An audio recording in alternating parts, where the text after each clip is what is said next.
thank our People's Bank and Trust, where they put people first, and Landmark of Taylorville, where you always do better at Landmark. On the phone line today is the horticulture educator that we all know and love. It's Andrew Holsinger of the University of Illinois Extension. How are you today, Mr. Holsinger? Well, feeling the love. Feels pretty good to be on.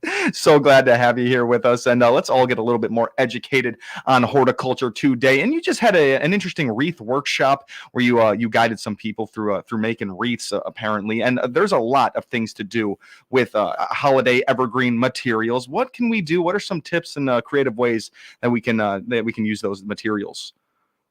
Oh, yeah, there's a lot of things you can do with some evergreen material, including making wreaths. Cool. You can take a wreath form and wire some evergreen material around that and put some other ornamentations like pine cones or ribbons, make a bow, all kinds of things you could do like that. You could also make swags for your centerpiece of your table. You can do all kinds of decorations like garlands. You could do a kind of a flower arrangement, if you will, of a centerpiece. So lots of things that you can put into action whenever it comes to evergreen material. And there are some evergreens that you may have in your home landscape. You could go out and harvest some of that evergreen material. I know there's some holly trees nearby, holly bushes. People usually like them for those red berries, but you have to also think about some of the toxic elements of the holidays, like the holly berries or the mistletoe. You want to be concerned to, keep those in mind with your holiday decorating, that some of the materials that we have are toxic. But the poinsettia, was thought to be by some to be a toxic material. It can cause some digestive issues for pets. It's not probably the best thing for them to be eating, but it is a holiday plant that we keep indoors. Lots of people have poinsettias. They can be kept for a long time after the holidays, but putting them in a bright window is going to be the best thing for your poinsettia, that it has that bright indirect light. Perfect. All right. So we got a little bit of information right there. Now, for the evergreen materials, I love the ideas of, a centerpiece or even garland right there. Now, we are not saying to go over to your neighbor's house and cut off pieces of their evergreen tree. Do not do that. Mr. Holsinger, do you have any places we can go to find pieces of evergreen trees? It seems kind of like a weird question. Where can you get these materials? Well, you can go to like a local nursery, garden center. It's a little late, those shopping deadlines have arrived for ordering things online, but there is the possibility earlier in the season for picking up some of those materials. Even with an online order, you can have them shipped even to your doorstep. There's a lot of materials that are out there, even a Christmas tree. So the Christmas tree gets brought in. Sometimes there's some trimming that may be done at the bottom branches for that Christmas tree. Maybe you need to elevate that for your gifts. And so reutilizing some of that material can be a way that you can keep some of the holidays around in different places. One thing about these evergreen materials is that they tend to dry out, and they dry out fairly quickly. So if you have a Christmas tree, you need to immediately put it in water and keep it watered throughout the season. So you don't want the Christmas tree to go dry. They have a reservoir in the stand. You want to make sure that you check that on a daily basis.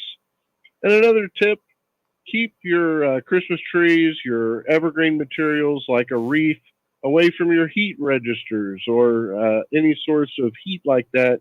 It's going to dry it out much more quickly. So if you have a wreath, you could put that outside and it's going to last a lot longer than if you bring it inside. So think about the possibility of even porch pots, decorating some of those outdoor containers.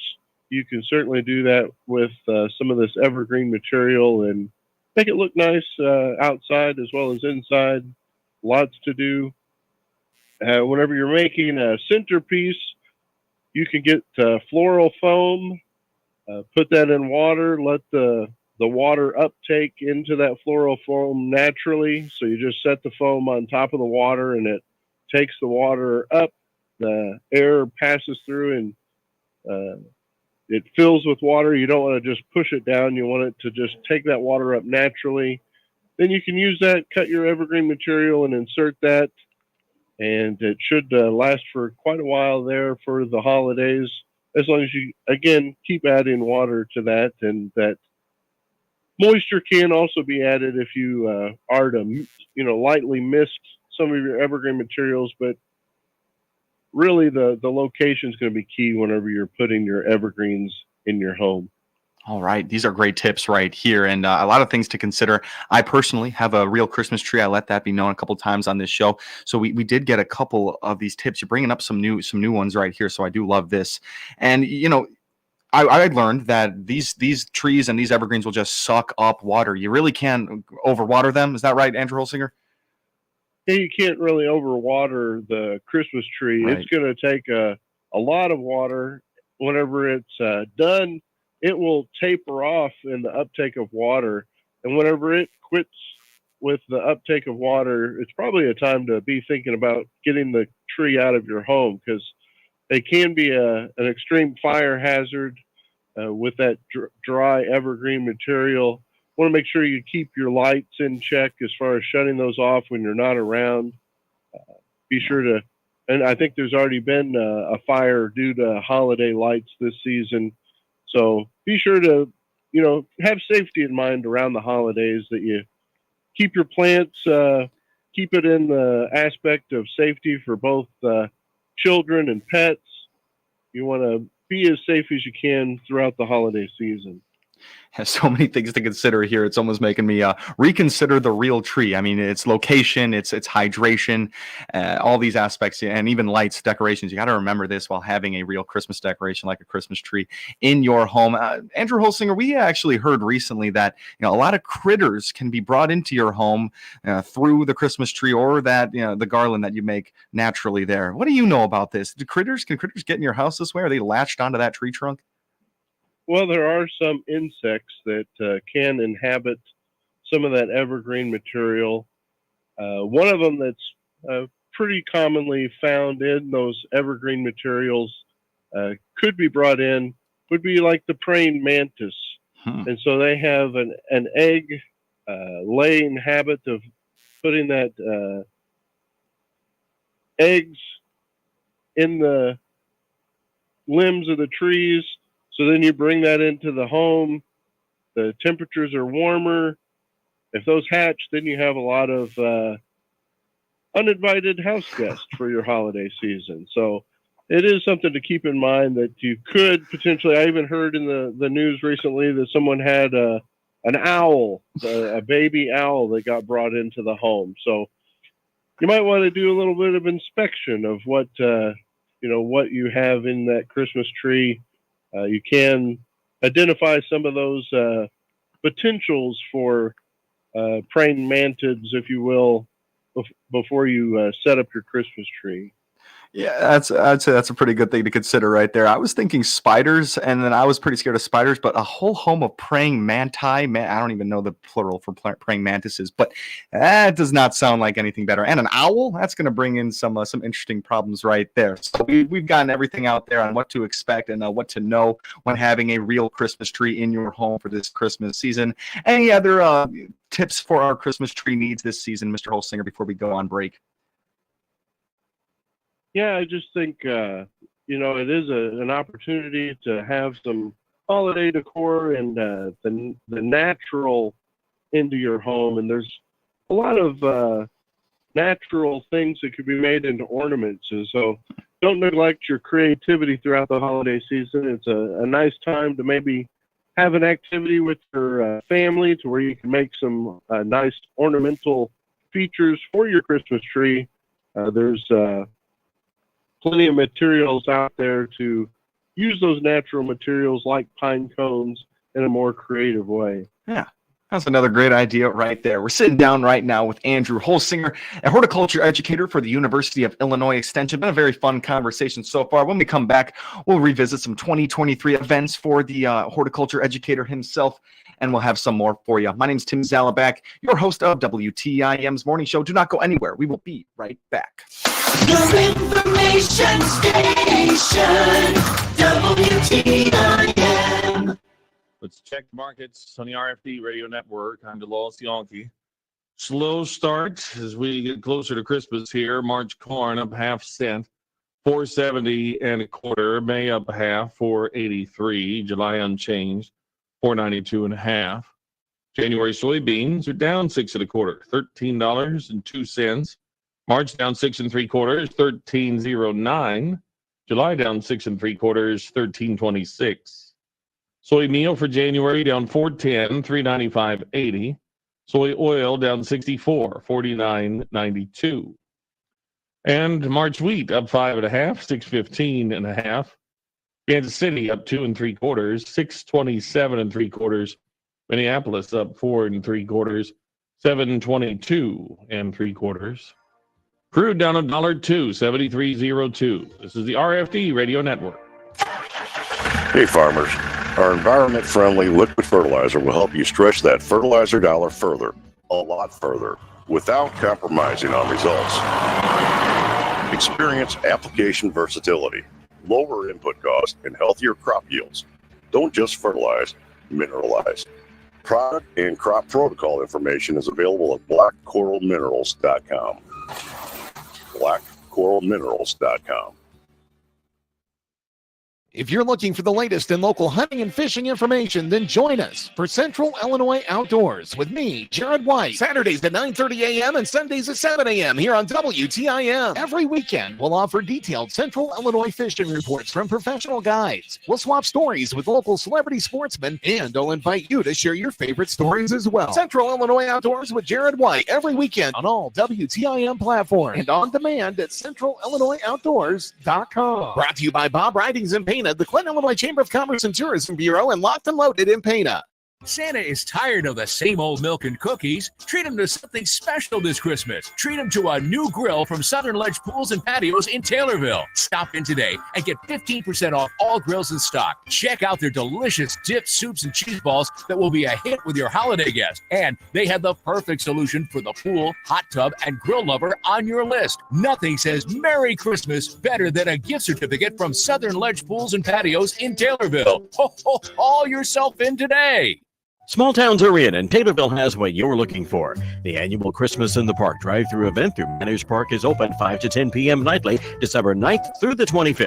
Find out more by clicking the small town Taylorville icon at TaylorvilleDailyNews.com.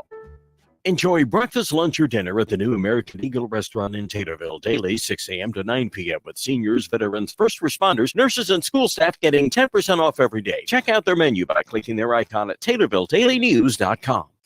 Your information station, WTIM. Welcome back to WTIM, your information station. I'm Tim Zalabak, your host of WTIM's Morning Show, and thank you so much to our sponsors that make it all possible.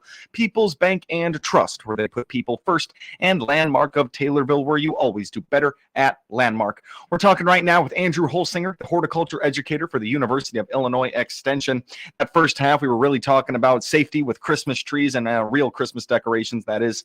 And now we're going to move into some, maybe a little bit of a look back on the year of 2023. Mr. Andrew Holsinger, give me some of your highlights of all the programs you guys put on all year long. Well, I remember starting out the year in Christian County with a home hydroponics workshop, and that's an interesting program for some to learn how to grow without soil. And so it's a nice technique to use to bring plants inside. You could do that in the indoors, while these temperatures are cold. It's a good time to teach people some of those techniques. Had a lot of programs throughout the year, house plants and indoor plants. We had a session on tropical plants. And a real highlight of the year was a program at the Taylorville Hospital with raised bed gardening, and they had installed raised beds and growing some produce there at the Memorial Hospital in Taylorville. So just a lot of programs that I offer throughout the year, and I am welcome for people if they would like a program to be housed at their own location. If they have an audience that they're looking for a horticultural topic, just get in contact with me, send me an email or call, and I will do my best to arrange my schedule to see if we can offer some of the programs like these that I could do at your own location. You know, I did develop some programs over this particular season, and one of those related to the sensory garden. And so having a sensory garden is a benefit for different populations, just the general public. But the one that resonates the most is sensory garden in Pana. We had master gardeners with the Master Gardener program that put in time and effort and teaching to those residents with the AMP program of learning some of the skills related to horticulture and growing raspberries and different strawberries, and they used some of those materials. And it's just a good thing that we have some of these sites, demonstration areas in our county. And so you may notice the extension office has got quite the landscaping around it with native plants. And so if you want to learn more, you can visit the extension office, stop by, maybe talk to a master gardener during their help desk season. The master gardeners are pretty vibrant throughout the community. We also had an afternoon tree walk out at Manners Park, and had good participation for that, with people coming out wanting to know and learn more about trees and how to identify trees. And it's just good to be out in the landscape. The master gardeners also are involved with the farmers market and have a booth at the Taylorville Farmers Market. So there's a lot of, I'd say, highlights for 2023 with the master gardeners and the horticulture program as a whole. Oh, so awesome right there. You mentioned so many great programs right there, getting the community out and locally. And you mentioned right there, if someone did just have something pop in their mind, a program that they could be that could be useful to you and the community, that they can have you out there. Where can they go? How can they email you or call you? Can we get those the phone number and that information? Yeah, my main office number is 217-532-3941. And my email is aholsing@illinois.edu, and Illinois is spelled out. Perfect. You can always go to our website. It's extension.illinois.edu. You can connect with your local office there. There's lots of holiday information that's recently been updated. So check out the extension website for lots of information that you can learn about in regards to horticulture. We have a lot of programs that are available not only here but in other places. So if you want to get out and about and check out some of the events across the state, you can certainly do that, but we like to have things here locally for you to attend as well. Totally. Mr. Holsinger, we are out of time, but I do appreciate you taking all this time today and getting us all informed. Oh, glad to be here. Absolutely. That's Andrew Holsinger, horticulture educator for the University of Illinois Extension. Always love hearing from Mr. Andrew Holsinger. I'm Tim Zalabak, your host of WTIM's Morning Show. We'd like to thank our sponsors, People's Bank and Trust, where they put people first, and Landmark of Taylorville, where you always do better at Landmark. Once again, I'm Tim Zalabak, your host of the WTIM Morning Show. You are listening to WTIM, your information station. Your information station, WTIM. The Big 870 WTIM Assumption Taylorville, 96.